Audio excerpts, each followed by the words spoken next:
안녕하십니까? 하나님의 은혜와 평강이 여러분의 삶에 가득하기를 기도합니다. 오늘 우리는 믿음의 여정에서 마주하는 깊고도 중요한 진리, 바로 참된 자유에 관한 이야기를 나누고자 합니다. 이 메시지가 여러분의 마음에 울림을 준다면 좋아요와 구독으로 저희의 사역에 힘을 보태주시고 이 은혜로운 말씀을 주변에 공유하여 하나님의 사랑을 함께 나누는 통로가 되어주시길 바랍니다. 듣는 모든 분들에게 주님의 크신 축복이 함께하기를 소망합니다. 세상에서 가장 자유로운 사람은 누구일까요?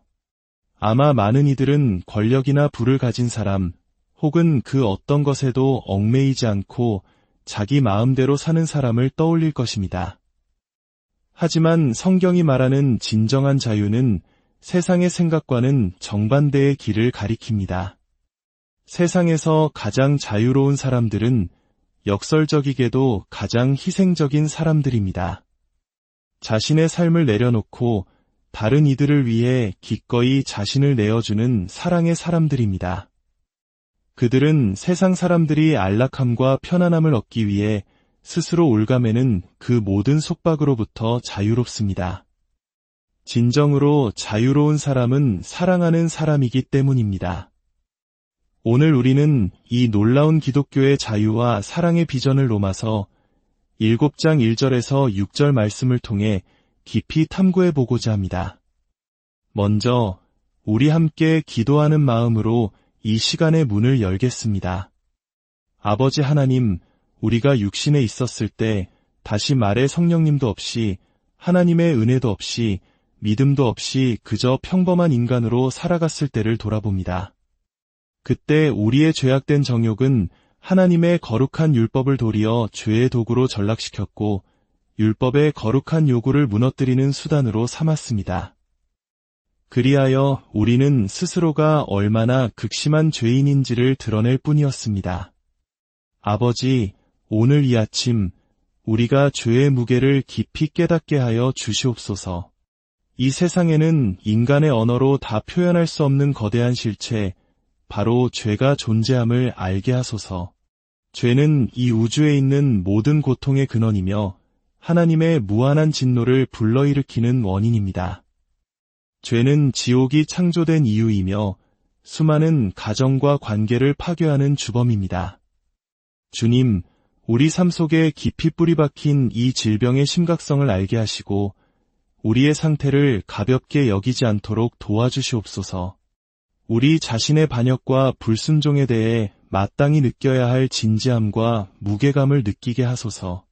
그리고 우리가 누구인지를 바로 보았을 때 예수 그리스도의 십자가와 그분의 보혈, 그분의 부활과 우리를 위해 하늘에서 중보하시는 그분의 기도가 또한 우리에게 부어주시는 성령님과 그리스도의 교회가 그리스도의 말씀이 우리에게 얼마나 무한한 가치를 지니는지 깨닫게 하여 주시옵소서. 세상의 그 어떤 보물과도 비교할 수 없는 가치임을 알게 하소서. 주님, 오셔서 우리 삶에 이러한 영적인 각성을 일으켜 주시옵소서. 제가 진리를 말하게 하시고 균형 잡힌 방식으로 말하게 하시며 제가 말하는 내용의 본질에 합당한 감정을 담아 말하게 하소서. 이 시간을 통해 구원하고 강하게 하며 하나 되게 하고 치유하며 격려하고 겸손하게 하며 능력을 주고 담대하게 하는 역사를 지금 이곳에서 이루어 주시옵소서. 우리 주 예수 그리스도의 이름으로 기도합니다. 아멘. 사도 바울은 여러분 한 사람 한 사람이 그리스도를 닮고 그리스도를 높이는 사랑이 넘치는 사람으로 알려지기를 누구보다 열정적으로 바랐습니다. 여러분이 사랑의 사람이 되는 것, 그것이 바로 그의 열정이었습니다.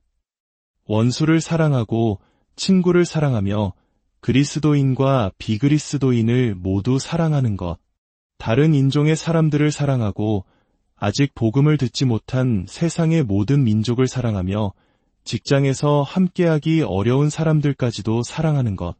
사도 바울의 열정은 예수 그리스도의 교회가 모든 그리스도인이 원수와 친구 모두를 향한 그리스도를 닮은 사랑으로 알려지는 것이었습니다.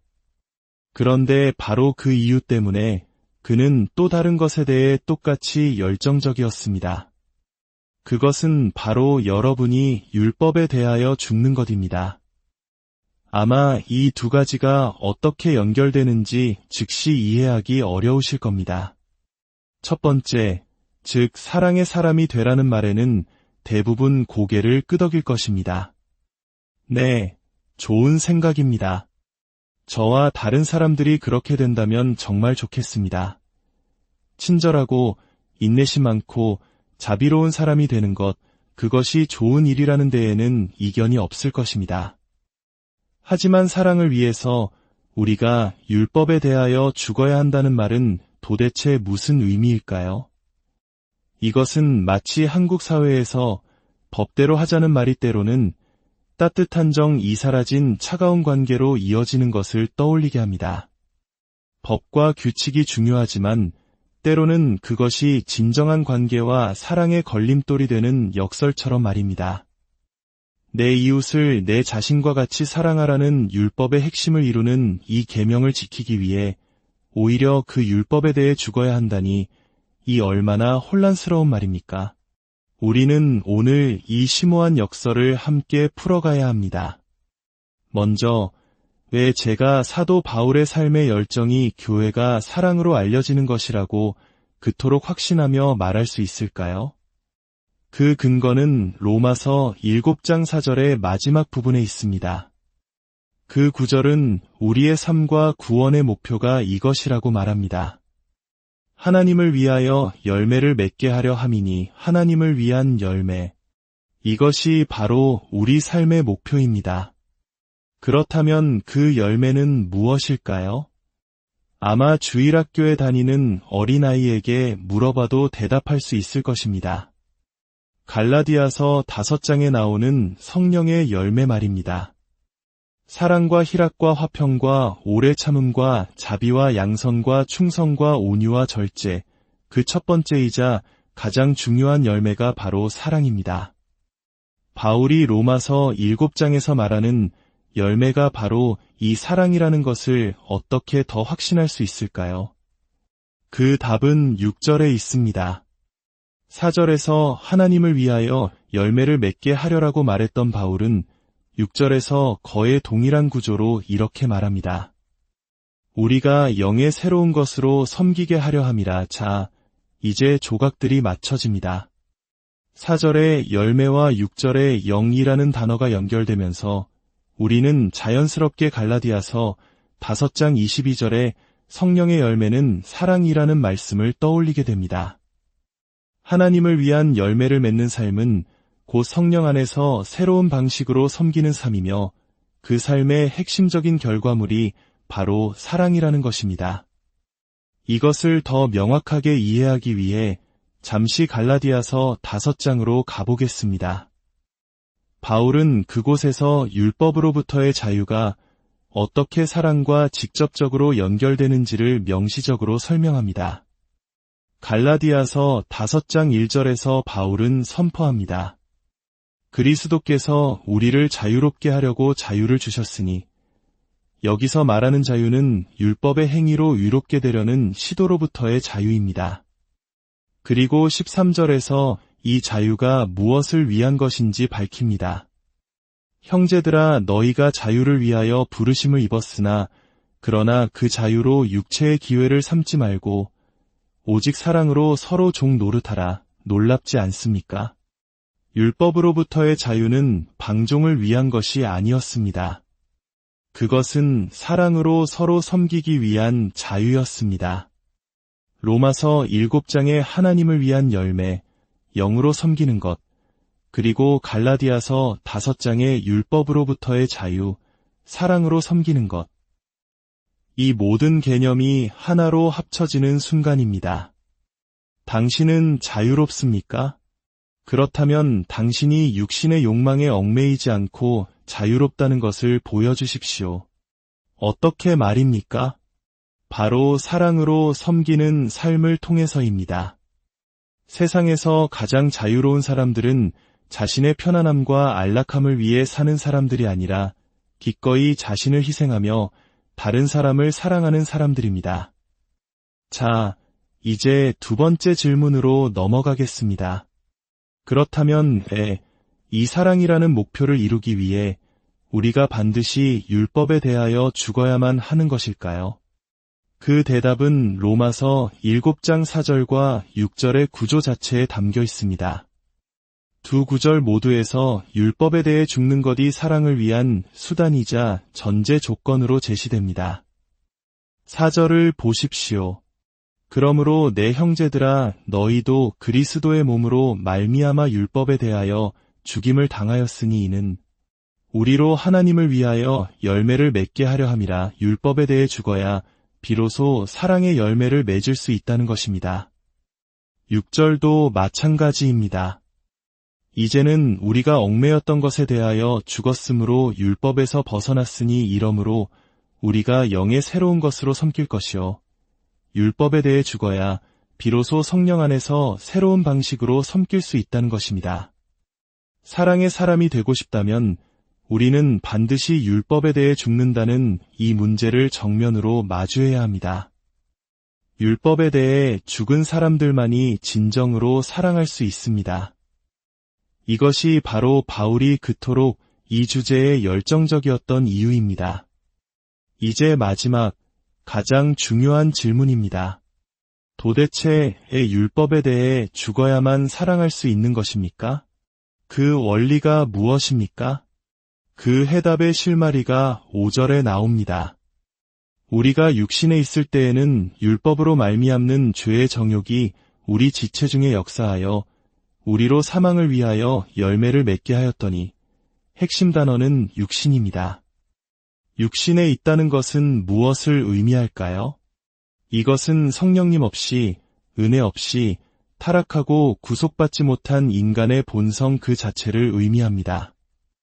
우리가 첫 번째 출생, 즉 어머니의 뱃속에서 태어났을 때의 자연적인 상태입니다.